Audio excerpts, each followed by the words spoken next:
Welcome back. 2. Simon has lost control of his life, so he's decided to run away to the cubby house and test out his microphone to make sure that he works out where he needs to put his face when he's talking the things. What a wonderful, great hi. How do you do it? Just cheers. Strawberries and Rage. Strawberries and Rage. Available now at www.idontownershop.com or envelopeofawesome.com. So what I'm going to do is I'm going to read the chapter Before the Jump, which is... Oh, did you hear that? Before the Jump. I can also hear lots of birds. I don't know if you can hear it because sometimes the microphone needs to be really close to my face and then it blows out the soundy wave things. They go too high and then sometimes they don't. So I don't know. Anyway, this is very bright. I just moved that. Anyway, we're going to get to the story. I promise. Here, we'll just put that there. That's not some nice rim lighting, maybe. I've got it attached to the wall. By the way, the girls have made such a mess in here. It's fantastic. I love it. This chapter is the beginning of my upcoming novella. I'm joking. It's just something I wrote and got Guppy to help me make it a little bit better. Anyway, so it's called Before the Jump, and it's about a guy named Graeme. And I've read this before on another, but anyway, it'll be fine. I'm just testing out the microphone. Graeme hated computers. Graeme wondered if they hated him back, but hatred was an emotion for conscious beings, like humans, dolphins, and quite surprisingly, fairy penguins. Despite thinking about cute seabirds, Graeme had just found out another reason to dislike the computer he was currently working with. "Carl, we've lost control of the 486 primary reflector panel," said the computer's voice, calm and measured as it echoed around the small spacecraft. I know, growled Graeme. This was his 43rd hour on board the tiny vessel marked KT-17Y, and he was beginning to think he definitely heard sarcasm in her electric voice. There was a very simple relationship between Graeme and this ship. Graeme was constantly annoyed with the unfamiliar, sterile personality, and Katie was unable to feel emotion as she was just a machine. This made for a very lopsided relationship, and Graeme always referred to computers as toasters whenever possible. The human race hadn't successfully invented conscious artificial intelligence despite being 300 years since the first computer, let alone a toaster that reliably worked properly. Properly. I think properly is just a little bit like a prop. Properly. I could just read it in a British accent. That'd be a bad idea. Don't do that, Simon. Just pay attention. Are we too close to the microphone? I don't know. Maybe we should read it back here. Possibly not. Did you... Hey, I've got a disco ball. You can see it. See? Oh, isn't it lovely? It's like being inside a cloud with discos. Whoops. Excuse me. We can get back to the story. I'm not going to edit this, by the way. I hope you enjoy. Could be 45 minutes long.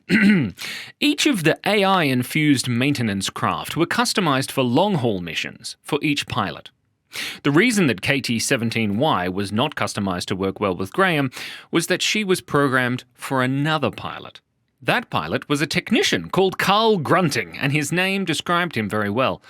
Graeme was borrowing Katie for this short 46-hour repair mission, and after 20 minutes of a scantily clad holographic Katie constantly complimenting Carl's physique, Graeme turned the communication system to audio only. This was the situation. Graeme and KT-17Y were trying to rebuild the energy containment system that was a part of a highly advanced black hole particle physics experiment taking place near the human space station of Alpha Centauri. It was the year 2267. It was also 10 a.m. in the morning and Graeme had not yet had breakfast. Because the work was taking place so close to the event horizon of a black hole, no remote control could be used due to the time dilation. The closer you were to the black hole, the more time slowed down relative to outside observers. Thankfully, Graeme's 43 hours was not the full week or two that would elapse back on board the base station. The containment system was also extremely complex, and so a human had to be present to creatively solve problems. Artificial intelligence of the 24th century could only do so much, and Graeme was very aware of this as he thumped and wrenched at the console. Katie's central processor decided it was time to add to the blaring alarms with another warning. "Carl, we've lost control of the 486 primary reflector panel," she repeated. Katie was stuck on a nail, N-A-I-L. Of course, the containment reflector wasn't held together with nails. even though Graeme had thought many times that using a hammer would help fix things. A nail was a negative allocation infinite loop caused by the unfortunately increasing gravitational differential across Katie's central processing unit, the KCPU. This made Katie as useful as a drunk university student carrying a broken record player down a set of stairs. Katie's hull was beginning to shake, and the reflector was edging closer and closer to the event horizon of the black hole. Currently, this was giving Graeme and his repetitive assistant about 89 seconds left before total orbital annihilation singularity termination, or toast. T-O-A-S-T. Toast was exactly what failed to be on Graeme's mind despite not having breakfast yet. Relatively 2 hours later on the base station, the monitoring team received a warning message that toast was imminent. The computer calculated that there was about 3 hours left. This caused the monitoring team... I really need to change the words monitoring team. The computer calculated that there were about 3 hours left. This caused the monitoring team to be extremely worried, for by then they had all had their breakfast. I need to fix that. Shh, be quiet. Get back to the story. Don't get distracted. Stay on task. In a last-ditch effort, Graeme performed a heroic self-sacrificing maneuver that dissipated the energy blast, saving all those on the base station. But it allowed the reflector edge to dip its in... Cass just sent me a message that says, "What are we doing?" Sitting in the cubby house recording a story that me and AI wrote. That's what we're doing, Cassandra. You can't... don't... Siri, send a text message to Cass. Doesn't work while you're recording. Shh.